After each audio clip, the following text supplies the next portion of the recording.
The lost city of Atlantis, a place of blinding beauty and affluence. This legendary city once housed an abundance of resources and a developed civilization, but destroyed by arrogance, it sank into the ocean overnight.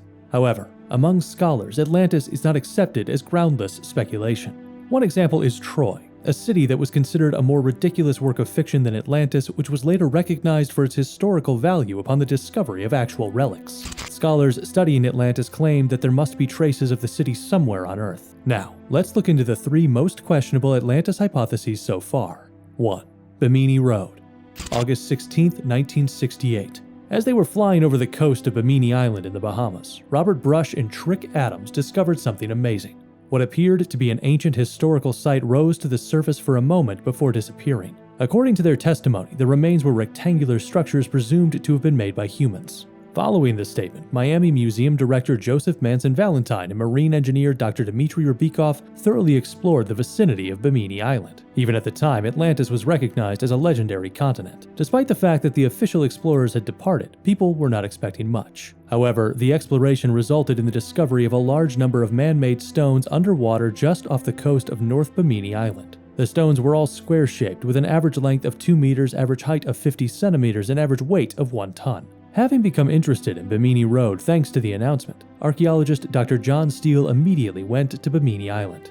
He spent 3 months meticulously studying the stones. With the naked eye, it was identified that the historical site was more than 1,000 meters long. Scholars expected that there may be remnants of Atlantis hidden underneath the sand. The discovery of a triangular structure similar to a pyramid in the vicinity of the area also raised expectations. Since there have been previous arguments about Atlantis and Egypt's trade relations, this underwater pyramid has further supported the hypothesis about the remains found on Bimini Island being part of the Atlantis continent. However, the study ran into difficulties. No traces of human life were discovered anywhere in the historical site. The Bimini remains are not artificial structures, but rather unusual sedimentary rocks. Professor Marin Ball from the University of Florida made this statement and cited the lack of regular patterns on the stones as well as traces of cutting. Dr. John Steele, however, refuted the possibility of the naturally occurring stones having been artificially moved to create roads and build structures. Jerry Steeb from the University of Miami stated that the carbon dating of the stones is 10,000 years apart from when Atlantis was reportedly destroyed,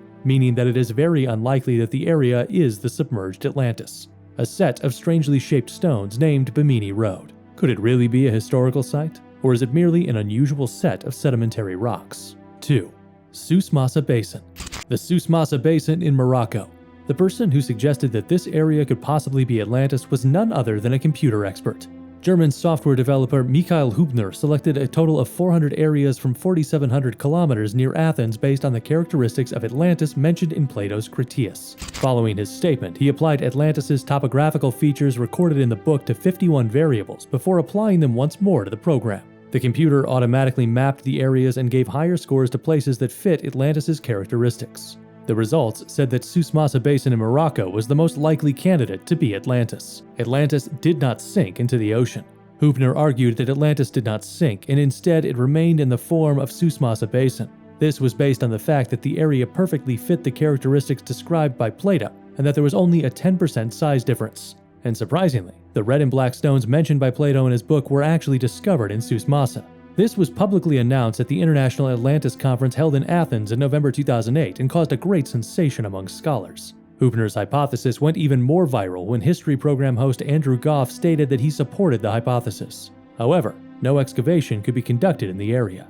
The reason for this is that the Susmasa Basin is private property owned by the King of Morocco. Moreover, Hübner died in an unexpected traffic accident in 2013, making it impossible to proceed with further studies and announcements. To this day, the Susmasa Basin remains intact as no excavation work has been conducted. Might lost relics be lying underneath the plain-looking ground? 3. The Eye of the Sahara. Located in the Sahara Desert in west-central Mauritania, northwest Africa, this geological feature is so enormous that it can only be seen in its entirety from space. Saying that it occurred naturally would be questionable considering the area where it is located. In September 2018, a hypothesis was announced stating that the Eye of the Sahara is Atlantis. This hypothesis was backed by a great deal of evidence. Firstly, the shape. We can see that it has a very similar appearance compared to the image drawn based on Plato's description. The fact that there's a huge mountain located in the north and a path of water flowing in the south is identical as well. But what's even more surprising is the size. According to Plato's book, Atlantis was 127 stadia in diameter. 1 stadia equals approximately 185 meters in the modern metric system. This means that 127 stadia equals 23.49 kilometers. The diameter of the eye of the Sahara is 23.5 kilometers, which is almost identical. It is estimated that the Sahara turned into a desert around 5,000 years ago. In the supposed glory days of Atlantis, the Sahara was not a desert. The fact that the sand and mud of the Sahara originated from the ocean has further supported this hypothesis. That evidence confirmed the erosion caused by seawater on the eye of the Sahara's topography and helped discover ancient whale fossils nearby. Study results showing that there are traces of a huge stream of water underneath the desert have been announced as well. It is said that recently scholars studying the isotopes found in the eye of the Sahara have revealed that this geological feature has existed long before the Atlantis civilization. Could one of these places possibly be the actual remnants of Atlantis? Is the phrase "the lost city" itself now outdated? This has been Strange Night.